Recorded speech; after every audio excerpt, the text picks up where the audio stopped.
3 Néphi, chapitre 20. Jésus fournit miraculeusement du pain et du vin, et bénit de nouveau la Sainte Seine pour le peuple. Le reste de Jacob parviendra à la connaissance du Seigneur, son Dieu, et héritera l'Amérique. Jésus est le prophète semblable à Moïse, et les Néphites sont les enfants des prophètes. D'autres appartenant au peuple du Seigneur seront rassemblés à Jérusalem, vers 34 ans après Jésus-Christ. Et il arriva qu'il commanda à la multitude et aussi à ses disciples de cesser de prier, et il leur commanda de ne pas cesser de prier dans leur cœur. Et il leur commanda de se lever et de se tenir debout. Et ils se levèrent et se tinrent debout. Et il arriva qu'il rompit de nouveau le pain, et le bénit et le donna à manger aux disciples. Et lorsqu'ils eurent mangé, il leur commanda de rompre le pain et d'en donner à la multitude. Et lorsqu'ils en eurent donné à la multitude, il leur donna aussi du vin à boire, et leur commanda d'en donner à la multitude. Or, ni les disciples, ni la multitude n'avaient apporté de pain ou de vin, mais il leur donna en vérité du pain à manger, et aussi du vin à boire. Et il leur dit, celui qui mange ce pain, mange de mon corps pour son âme, et celui qui boit de ce vin, boit de mon sang pour son âme. Et son âme n'aura jamais faim ni soif, mais sera rassasiée.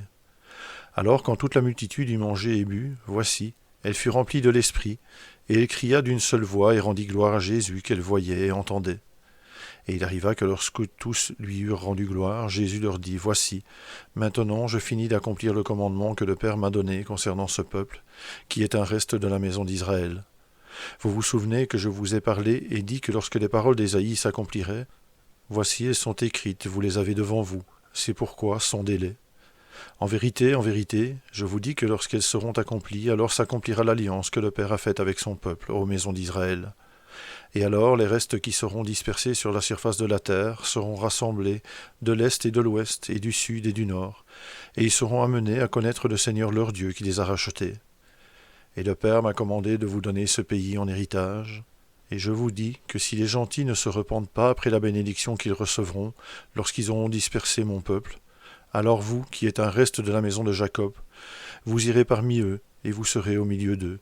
Et ils seront nombreux, et vous serez parmi eux comme un lion parmi les bêtes de la forêt, comme un lionceau parmi les troupeaux de brebis. Lorsqu'il passe, il foule et déchire, et personne ne délivre. Ta main sera levée sur tes adversaires, et tous tes ennemis seront exterminés. Et je rassemblerai mon peuple comme un homme rassemble ses gerbes dans l'air. Car je te ferai à toi, mon peuple, avec qui le Père a fait alliance. Oui, je te ferai une corne de fer et des ongles d'airain. Et tu broieras des peuples nombreux. Je consacrerai leurs biens au Seigneur et leurs richesses au Seigneur de toute la terre. Et voici, c'est moi qui le fais. Et il arrivera, dit le Père, que l'épée de ma justice sera suspendue au-dessus d'eux en ce jour-là. Et à moins qu'ils ne se repentent, elle tombera sur eux, dit le Père, oui, sur toutes les nations des gentils. Et il arrivera que j'établirai mon peuple aux maisons d'Israël. Et voici, j'établirai ce peuple dans ce pays pour l'accomplissement de l'alliance que j'ai faite avec votre père Jacob. Et il sera une nouvelle Jérusalem. Et les puissances du ciel seront au milieu de ce peuple, oui, je serai moi-même au milieu de vous. Voici, je suis celui dont Moïse a parlé, disant, « Le Seigneur, votre Dieu, vous suscitera d'entre vos frères un prophète, comme moi. Vous l'écouterez, et tout ce qu'il vous dira, et il vous arrivera que toute âme qui n'écoute pas ce prophète sera retranchée du peuple. En vérité, je vous le dis, oui, et tous les prophètes depuis Samuel et ceux qui l'ont suivi, tous ceux qui ont parlé ont témoigné de moi.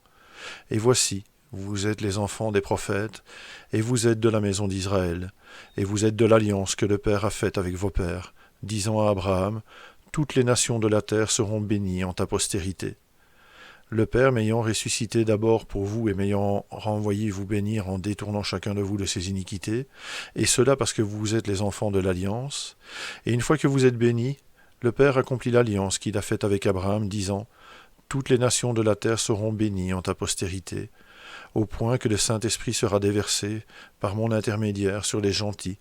Bénédiction sur les gentils qui les rendra puissants par-dessus tout, au point de disperser mon peuple aux maisons d'Israël. Et ils seront un fléau pour le peuple de ce pays.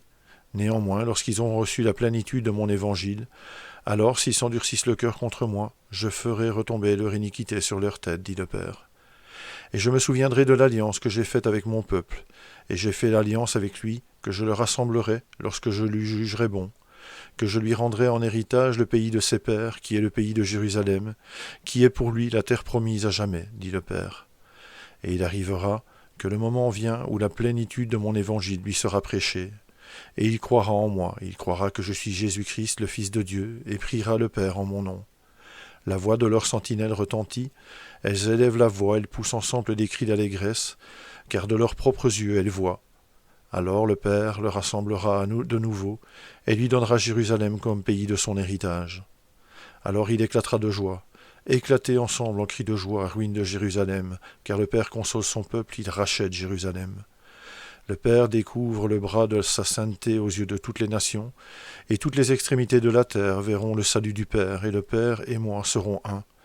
Et alors sera réalisé ce qui est écrit, réveille-toi de nouveau, et revêt-toi de ta force, ô Sion, revêt tes habits de fête, ô Jérusalem, ville sainte, car il n'entrera plus chez toi ni incirconcis, ni impur. Secoue ta poussière, lève-toi, mets-toi sur ton séant, Jérusalem, détache les liens de ton cou, captive fille de Sion. Car ainsi parle le Seigneur. C'est gratuitement que vous avez été vendus, et ce n'est pas à prix d'argent que vous serez rachetés. En vérité, je vous dis que mon peuple connaîtra mon nom. Oui, il saura en ce jour que c'est moi qui parle. Et alors il dira, qu'ils sont beaux sur les montagnes, les pieds de celui qui lui apporte de bonnes nouvelles, qui publie la paix, de celui qui lui apporte de bonnes nouvelles, qui publie le salut, de celui qui dit à Sion, ton Dieu règne. Et alors s'élèvera un cri, partez, partez, sortez de là, ne touchez rien d'impur, sortez du milieu d'elle, purifiez-vous, vous qui portez les vases du Seigneur. Ne sortez pas avec précipitation, ne partez pas en fuyant, car le Seigneur ira devant vous, et le Dieu d'Israël fermera votre marche. Voici mon serviteur prospérera, il montera, il s'élèvera bien haut. De même qu'il a été pour plusieurs un sujet d'effroi, tant son visage était défiguré, tant son aspect différait de celui des fils de l'homme, de même il sera pour beaucoup de peuples un sujet de joie. Devant lui des rois fermeront la bouche, car ils verront ce qui ne leur avait point été raconté, et apprendront ce qu'ils n'avaient point entendu. En vérité, je vous le dis, toutes ces choses arriveront certainement, comme le Père me l'a commandé. Alors cette alliance que le Père a faite avec son peuple sera accomplie, et alors Jérusalem sera de nouveau habitée par mon peuple, et elle sera le pays de son héritage.